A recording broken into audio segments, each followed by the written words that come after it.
శ్రీ సత్యసాయి జిల్లా ధర్మవరం గ్రామీణ ప్రాంతాల్లోని రైతుల పంట పొలాల్లో మోటార్లకున్న విద్యుత్ వైర్లను కొందరు వ్యక్తులు దొంగతనం చేస్తున్నారు. దీనిపై రైతులు రూరల్ పోలీస్ స్టేషన్లో ఫిర్యాదు చేయగా CI Prabhakar, SI Rajasekhar police సిబ్బంది కలిసి దొంగలను పట్టుకుని వారి వద్ద నుంచి సుమారు 400 మీటర్ల వైర్ను స్వాధీనం చేసుకున్నారు. ఈ సందర్భంగా రూరల్ సీఐ ప్రభాకర్ మాట్లాడుతూ నాగరాజు, శ్రీనివాసులు, లోకేష్, లింగమయ్య, రాఖీ, గణేష్ చీరాల పాలిష్ చేస్తూ జీవనం గడిపేవారని, మద్యానికి బానిసైన వీళ్లు వచ్చే డబ్బులు సరిపోకపోవడంతో దొంగతనాలకు అలవాటు పడ్డారని తెలిపారు. వాహనాలు తనిఖీ చేస్తుండగా 6 దొంగలు సుమారు 400 మీటర్ల వైర్ని దొంగిలించుకుని పోతుండగా వారిలో 3 అరెస్ట్ చేశామని, మిగిలిన వారు తప్పించుకున్నారని, వీరిని కూడా త్వరలోనే పట్టుకుంటామని సీఐ ప్రభాకర్ పేర్కొన్నారు. రైతుల కష్టాలను అర్థం చేసుకుని దొంగతనాలకు పాల్పడొద్దని, ఎవరైనా దొంగిలించిన వస్తువులను కొన్నా వారిని కూడా అరెస్ట్ చేస్తామని తెలిపారు.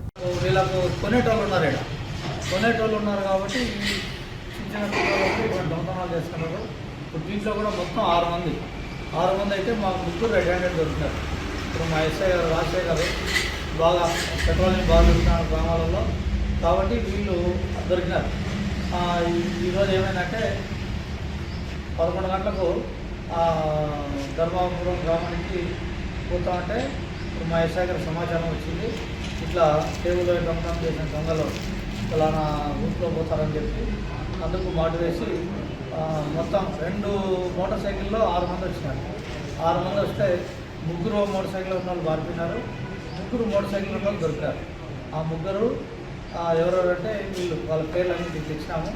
నాగు ఒకడు, గణేష్ ఒకడు, శ్రీనివాస్ ఒకడు, వీళ్ళు 3 ఈరోజు దొరికినారు.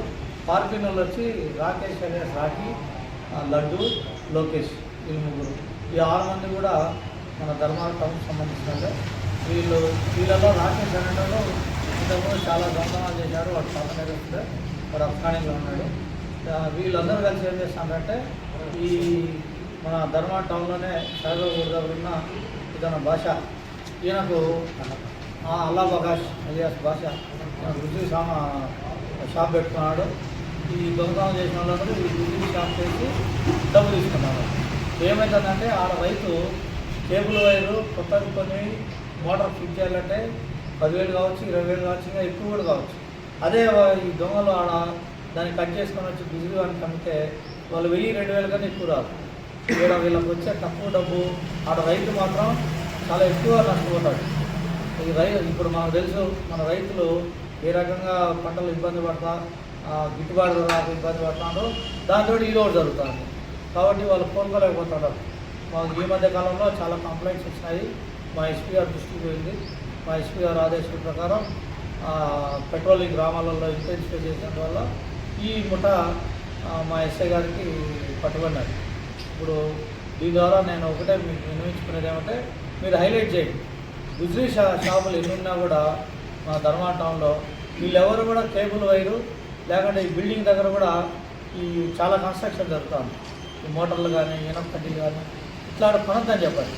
కొంటే మాత్రం ఖచ్చితంగా మేమైతే ఖచ్చితంగా కేసులలో పెడతాము. కేసులలో పెట్టేది కాక నెక్స్ట్ ఏమవుతుందంటే ఇప్పుడు ఓన్లీ కేసులో పెట్టినాం. నెక్స్ట్ వీళ్ళ ఆస్తులు కూడా జప్తు చేయాల్సి వస్తుంది. ఆస్తులు జప్తు చేసేంత దాకా పోవద్దు బుద్ధి వాళ్ళు. కాబట్టి అది మేము పోకుండా ఉండాలంటే వాళ్ళు ఈ దొంగ సొత్తు కొనవరు. వాళ్ళకి తెలుసు ఈ పిల్లనాయలు తెచ్చి అమ్మేటివన్నీ దొంగ సొత్తు అని వాళ్ళకి తెలుసు. కాబట్టి ఈ గుజరీ షాపు నిర్వహించే యజమానులు ఏం చేయాలంటే ఇటువంటి పిల్లల దగ్గర కేబుల్ వైర్లు, ఇనప కడ్డీలు, ఈ మోటార్లు ఇట్లా కొనకూడదు. కొంటే ఏమవుతుందంటే వీళ్ళు కొంటారు కాబట్టి వీళ్ళు దొంగతనం చేస్తున్నారు. వాళ్ళు కొనకన్నా ఉంటే వీళ్ళు దొంగతనాలు చేయరు. కాబట్టి గుజరీ షాప్ వాళ్ళు కూడా మీరు మా ద్వారా మేము హెచ్చరిస్తున్నాము. మీరు కానీ ఇట్లా అడుగుకుంటే మీరు కూడా క్రిమినల్ కేసుల్లో ఇన్వాల్వ్ అవుతారు. నెక్స్ట్ మీ ప్రాపర్టీస్ అటాచ్మెంట్కి వస్తాం. ఎందుకంటే ఇది దొంగ సొత్తుతో కూడినది కాబట్టి మీ ఆస్తులు కూడా జప్తు చేస్తాము. ఈ విధంగా ఉండకుండా ఉండాలంటే మీరు కూడా వీళ్ళ దగ్గర ఈ దొంగ సొత్తు కొనద్దండి. కాబట్టి కొన్నాడు కాబట్టి ఇప్పుడు అలా వచ్చి మీద మంచిది. ఈ పిల్లనాయలు కూడా ఆల్రెడీ వీళ్ళందరూ మా దగ్గర రికార్డు డాక్యుమెంటేషన్ ప్రిపేర్ చేస్తున్నాము. కాబట్టి చిన్న దొంగతనం ఏదైనా జరిగినా కూడా ఇట్లా కేబుల్ వైరు వెంటనే మా దృష్టికి తీసాం. ఈ గుజరీ షాపులో ఏమేమి ఉంటాయో ఇంకా మన టౌన్లో వాటి మీద కూడా నిఘా పెట్టాము.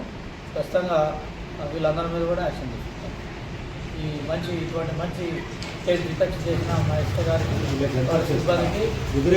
వీళ్ళు ఇప్పుడు ఇంతకుముందు కూడా దొంగతనాలు చేసి అమ్మిన తర్వాత వాళ్ళకు ఇంతకుముందు అమ్మితే ఎంత వచ్చింది దీన్ని రాశారు. ఒకసారి 1000 వచ్చింది, ఒకసారి 2000 వచ్చిందంటే.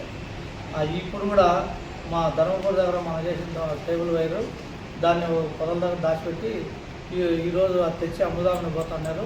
అప్పుడు మా ఎస్ఐ గారు పడుతున్నారు. వీళ్ళకు ఆ వైర్ 20,000 కాస్ట్ అయితే వీళ్ళకి వచ్చేది 2,000 అది అమ్మితే.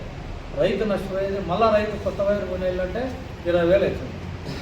ఇప్పుడు 20,000 ఆ రైతు కష్టపడి పెడితే ఆయన ఆదాయం ఏమొస్తుంది, పంటలు ఆటోమేటిక్ వస్తున్నాయి. కాబట్టి బిజులీ సరుకులు కొనేటప్పుడు చాలా జాగ్రత్తగా ఉండాలా. ఇటువంటి దొంగలను వీళ్ళు ప్రోత్సహించకూడదు. ప్రోత్సహిస్తే మాత్రం వాళ్ళ మీద కఠిన చర్యలు